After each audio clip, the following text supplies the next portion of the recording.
Hola, ¿qué tal? ¿Cómo estás? Dios te bendiga en esta preciosa hora. El devocional de hoy se intitula La realidad de la ira de Dios. Una aportación de nuestro hermano Marcos Jereques, de Buenos Aires, Argentina, sobre los estudios del profesor Verno McGee, y una edición especial para YouTube de nuestro hermano Jorge Mario Vidán. Amigo oyente, continuamos hoy nuestro estudio devocional de la epístola del apóstol Pablo a los Romanos, de la mano de ese gran maestro y predicador radial que fue Vernon McGee, y de otros grandes expositores de la palabra del Señor, y comenzaremos hoy con el versículo 18 del capítulo 1, considerando la revelación de la ira de Dios contra toda injusticia, texto en el cual leemos: La ira de Dios se revela desde el cielo contra toda impiedad e injusticia de los hombres que detienen con injusticia la verdad. Aquí podemos apreciar con toda claridad cómo se revela la ira de Dios contra toda injusticia que hacen los hombres.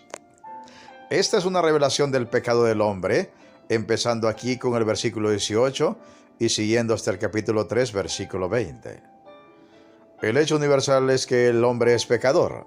El principio fundamental que se puede señalar es que todo el mundo es culpable delante de Dios y todos necesitan de justicia para acceder a la presencia de Dios, y esta es una justicia que no poseen por cuanto todos son pecadores.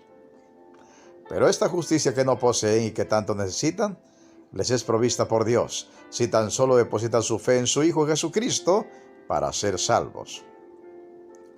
En esta sección el apóstol Pablo no trató de comprobar que el hombre era pecador. Si usted trata de leer esta porción de esa manera, no comprenderá su verdadero significado, porque claramente no es necesario demostrar que todo hombre es pecador. Eso está a simple vista. Lo que Pablo hace aquí es simplemente exponer el hecho de que el hombre es pecador. Pablo no solamente mostró que hay una revelación de la justicia de Dios, sino que también hay una revelación de la ira de Dios contra el pecado del ser humano.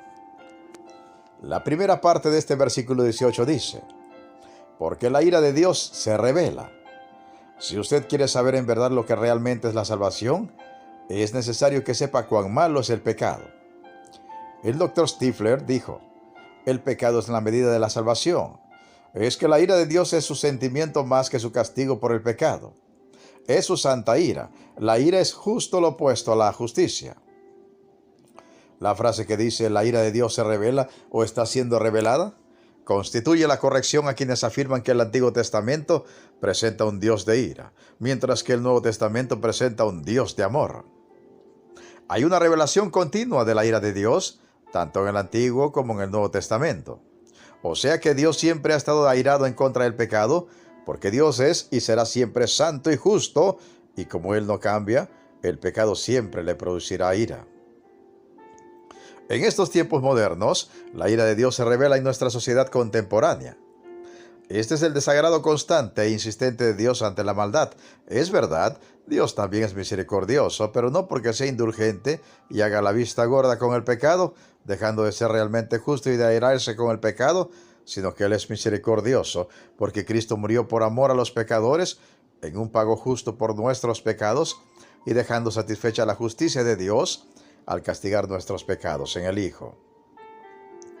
Así que el Evangelio no ha cambiado la actitud de Dios hacia el pecado. Lo que el Evangelio sí ha hecho posible es que Él acepte al pecador. El pecador debe tener o bien la justicia o bien la ira de Dios. Ambas se revelan desde el cielo y usted recibirá la una o la otra según crea o no crea a Cristo y a su bendito y precioso Evangelio. ¿Cuál escogerá para usted mismo o misma? ¿Escogerá la ira de Dios o escogerá la justicia de Dios, la cual puede hoy mismo recibir por medio de la fe en el Señor Jesucristo? ¿Elige para usted la ira? Entonces no haga nada, siga como está. No necesita hacer nada más ni menos de lo que ya está haciendo, si es que sus caminos son caminos que transitan por el pecado. El fin de esos caminos es la muerte y la condenación, y todo aquel que los transite no será defraudado, porque obtendrá exactamente aquello que buscó y escogió. Pero si usted teme y se da cuenta del terrible final al cual llevan sus caminos, es decir, a una eterna condenación lejos de Dios, entonces arrepiéntase del pecado, clame por el perdón de Dios y crea y reciba por la fe el regalo de la justicia de Dios en Cristo el Salvador. ¿Escogerá para usted la ira de Dios o escogerá su justicia? ¿Recibirá hoy el regalo de Dios que es Cristo el Salvador? Piénselo, pero piénselo bien, porque en ello no solo va su vida, sino también su eternidad. Meditemos y reflexionemos en la preciosa palabra de Dios y pongamos toda nuestra fe y todas nuestras obras en el Señor Jesucristo. Se despide de ustedes un siervo de Cristo y servidor de todos, Pedro Navarro Cartagena, desde los estudios de grabación de la Iglesia Cristiana, La Viña de Jesucristo, ubicada en Progreso, Yucatán, México. ¿Y sabes qué? La mejor noticia, Cristo viene pronto. Preparémonos para volver a casa. Amén, amén y amén.